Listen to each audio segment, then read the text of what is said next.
अभी हम एक थोड़े डिटेल एग्जांपल देखेंगे जिसके अंदर एक से ज़्यादा फंक्शंस को हम खुद से डिफाइन करेंगे और फिर उनको यूज़ भी कर रहे होंगे अपने प्रोग्राम के अंदर। तो एक मिनी कैलकुलेटर बनाने की हम कोशिश करते हैं।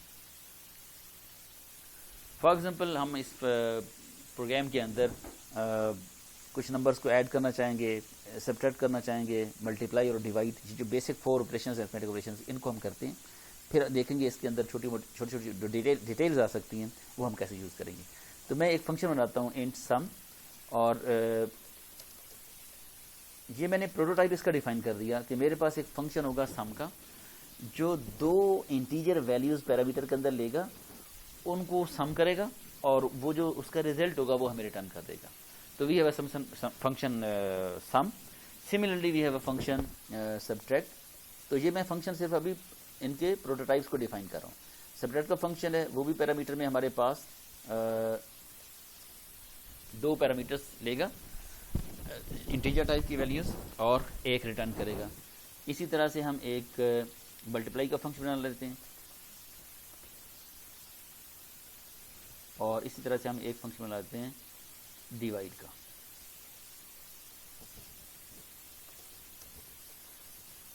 तो ये 4 फंक्शंस के हमने अभी सिर्फ प्रोटोटाइप्स डिफाइन किए हैं। अब 1v1 हर फंक्शन की हम डेफिनेशन देंगे इस मेन के बाद, ठीक है। तो सबसे पहले मैं इस फंक्शन को सम को डिफाइन करता हूँ, और उसमें मैं 2 वेरिएबल्स भी स्पेसिफाई करूँगा कि मेरे पास 2 वेरिएबल्स होंगे, इंट ए और उसको मैंने कह दिया बी। ये इस फंक्शन का हेडर है, और इसके बॉडी के अंदर हम डिफाइन करेंगे कि एक्चुअली क्या होगा।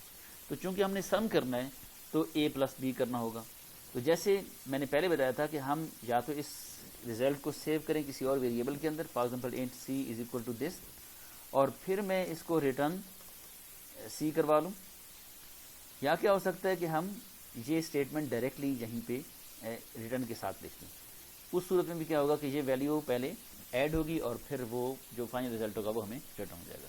तो ये हमने फंक्शन का प्रोटोटाइप लिखा, और ये इस फंक्शन की डेफिनेशन आएगी। सिमिलरली हम सब्ट्रैक्ट का भी लिखेंगे, इंट ए इंट बी। यहाँ पे भी मैंने ए और बी लिख लिया है, इनका स्कोप डिफरेंट होगा। इस ए बी का अलग स्कोप है, इसका अलग स्कोप है। तो अगर आप सेम नेम लिखें तो फाइन, डिफरेंट करना चाहें तो स्टिल इट इज फाइन, उससे कोई फर्क नहीं पड़ता, ठीक है, because they are in different scope. तो इसको हमने सब्ट्रैक्ट को a माइनस बी कर लिया, और सिमिलरली इंट मल्टीप्लाई के अंदर a इन b, और वहाँ पे हमने return a multiply by b, और इंट डिवाइड के अंदर a इंट b, और return a divide by b। अच्छा, अब यहाँ पे आप देखें,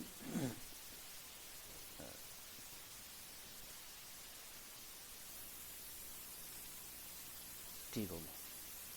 अच्छा, अब हमने इन फंक्शंस को डिफाइन कर दिए। अब हम पहले हमने प्रोटोटाइप दिया, फिर हमने फंक्शन को डिफाइन किया। Now we have to use this function. इन फंक्शन को अब हमने यूज करना है। तो यूज करने के लिए हम इस फंक्शन को 1 बाई 1 कॉल कर लेंगे, ठीक है।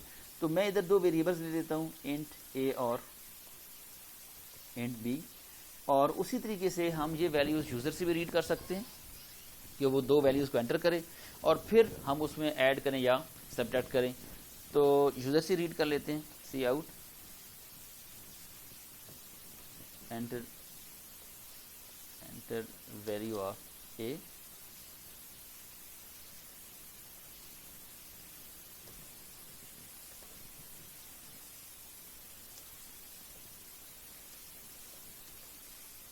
enter value of b।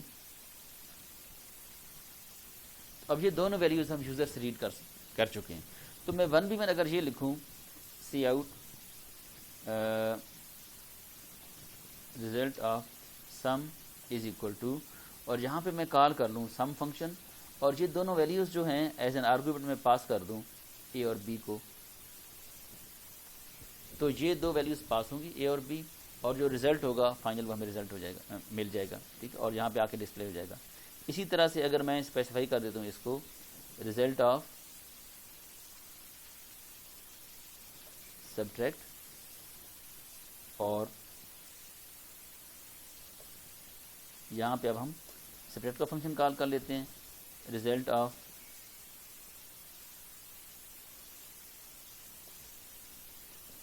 Multiply, और यहाँ पे हम मल्टीप्लाई का फंक्शन कॉल कर लेते हैं, और रिजल्ट ऑफ डिवाइड, इधर हम डिवाइड का फंक्शन कॉल कर लेते हैं। तो नाउ दिस वे हमने 4 फंक्शंस बनाए। अब हम ऑल 4 फंक्शंस को वी आर कॉलिंग, और कॉल करते हुए ये हमें वैल्यूज़ को रिटर्न कर देंगे। तो अगर हम इसको एग्जीक्यूट करें,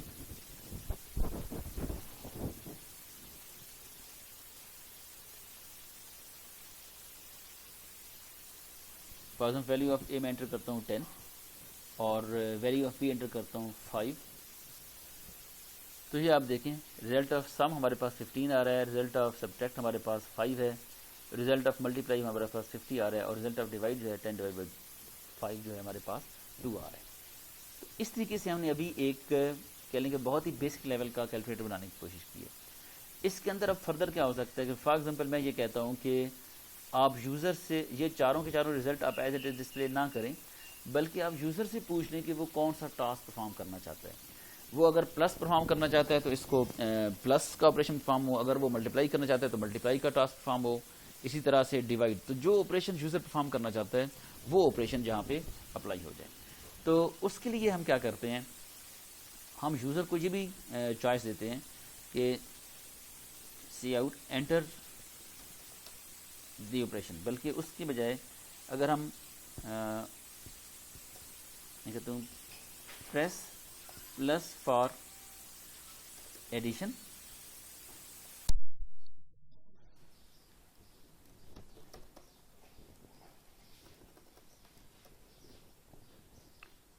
और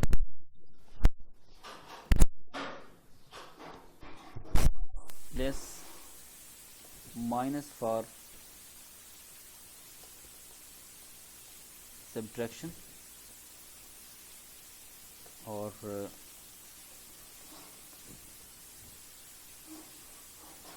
press star for multiplication and press slash for division. तो अब हमने ये यूज़र को चॉइस दे दी कि वो जो परफॉर्म करना चाहते हैं। Now we need to read this choice कि यूज़र क्या टास्क परफॉर्म करना चाह रहे हैं। तो मैं इसको एक वेरिएबल जिसकी टाइप मैंने रखी 4 उसके अंदर रीड कर लेता हूँ, क्योंकि ये प्लस माइनस मल्टीप्लाई और डिवाइड जो है वो करैक्टर हैं, तो हम यूज़र से रीड कर लेंगे उसकी चॉइस एक करैक्टर वेरिएबल के अंदर। नाउ दिस चॉइस वेरिएबल हम यूज़ करेंगे, हम यूज़ कर सकते हैं इनटू अ स्विच स्टेटमेंट, और वहाँ पे डिसाइड करेंगे कि यूज़र क्या टास्क परफॉर्म करना चाह रहा है। तो अब हम यूज़ करते हैं स्विच स्टेटमेंट, और मैं चॉइस वेरिएबल उसके अंदर लिख देता हूँ।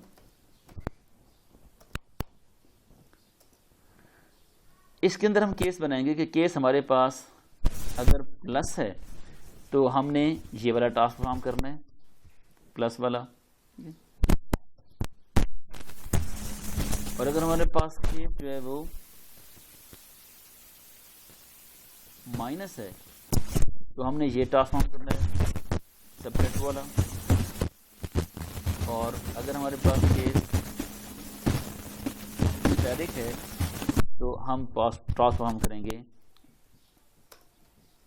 मल्टीप्लाई वाला, और केस हमारे पास स्लैश है तो हम टास्क परफॉर्म करेंगे डिवीजन वाला। तो ये हम अपने एक्चुअली स्पेसिफाई कर दिया इनटू दी स्विच स्टेटमेंट कि यूज़र जो टास्क परफॉर्म करना चाह रहा है वो टास्क परफॉर्म करेगा। Not all the task at once perform हो जाएंगे, बल्कि यूज़र के ऊपर हमने चॉइस दी थी कि वो उसको परफॉर्म करेगा। बाकी जो स्विच स्टेटमेंट की चीज़ें थी, हमने कहा था जी ब्रेक स्टेटमेंट हम यूज़ करेंगे हर एक टास्क के अंदर, तो वो एज इट इज़ रहेंगी। ठीक है, ब्रेक स्टेटमेंट यहाँ पे भी आ जाएगी और इधर भी हम यूज़ करेंगे।